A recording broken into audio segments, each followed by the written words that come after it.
Buen día, mi nombre es Daniel Hurtado y a continuación presentaremos el proyecto final correspondiente a la asignatura de Biofísica.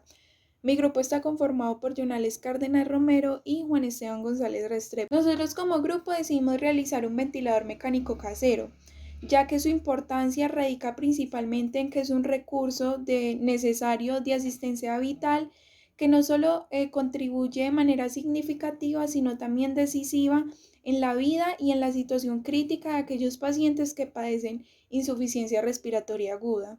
Los sistemas de ventilación mecánica actúan básicamente generando un tipo de presión, digámoslo así, puede ser positiva e intermitente, en el cual estos insuflan aire, y no solo puede ser aire, sino también una mezcla gaseosa, pero que sí o sí principalmente deben estar enriquecidos de oxígeno, ya que debemos tener en cuenta que estos son los que se transportan a las vías aéreas del paciente.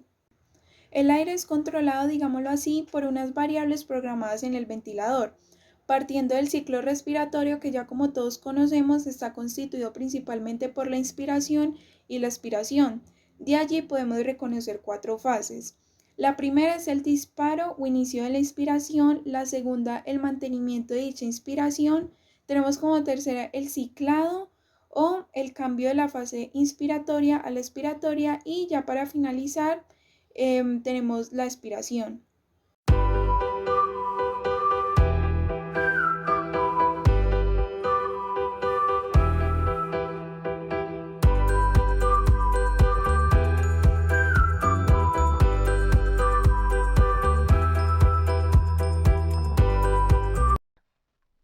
Bueno, muy buen día, mi nombre es Juan Esteban González Restrepo y ahora yo les voy a hablar sobre el procedimiento y algunos aspectos generales que hay que tener en cuenta con este prototipo de ventilación mecánica. Y pues empezando con el procedimiento, nosotros lo que hicimos fue conectar las mangueras al ambú, y pues las mangueras iban a estar en una intercesión en Y y pues iban a estar conectadas a los pulmones. Los pulmones a su vez van a estar conectados al medidor de presión, que fue hecho con la botella plástica, el agua y la regla.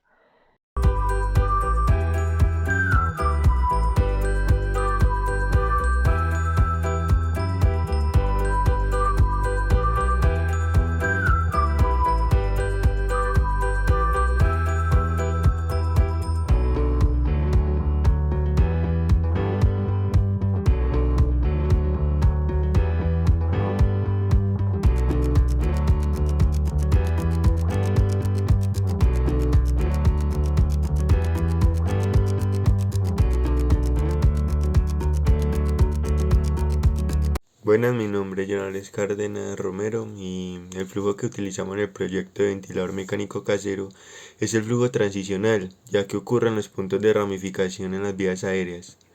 El volumen como unidad de medida, metros cúbicos, y en la medicina que se maneja litros, mililitros y centímetros cúbicos. Este volumen es gas o aire atrapado en el componentes de capacitancia como son los pulmones. La ruta inicia al comprimir el ambú, el cual desenlaza una corriente de aire que pasa a la caja de copor, el cual allí salen dos cánulas, las cuales transportan el oxígeno necesario para ejecutar la fase inspiratoria que permite el paso de este aire a los pulmones. Posteriormente a esto ocurre un proceso de ciclación, en el cual el oxígeno que llega a los pulmones sale por dos cánulas conectadas a esta, que permite la salida del aire y exige este aire que entre al barómetro, donde podremos hallar la presión y el volumen del aire que sale de los pulmones. Muchas gracias. Todo se utiliza de manera que cuando la presión se incremente, el nivel de agua descenderá en la botella y levantará el tubo. Cuando la presión descienda, el agua subirá en la botella y caerá dentro del tubo. Y pues ya para hacer una comparación, en condiciones normales la succión produce una presión negativa, y al comienzo de la inspiración la presión pleural se aproxima a menos 5 centímetros de agua, que es el grado de presión preciso para mantener los pulmones abiertos en reposo. Y pues durante la expiración, los pulmones de la caja torácica tira de la superficie de los pulmones con una fuerza mayor y crea una presión aún más negativa del orden de menos 7,5 centímetros de agua. Y bueno, eso es todo. Muchas gracias.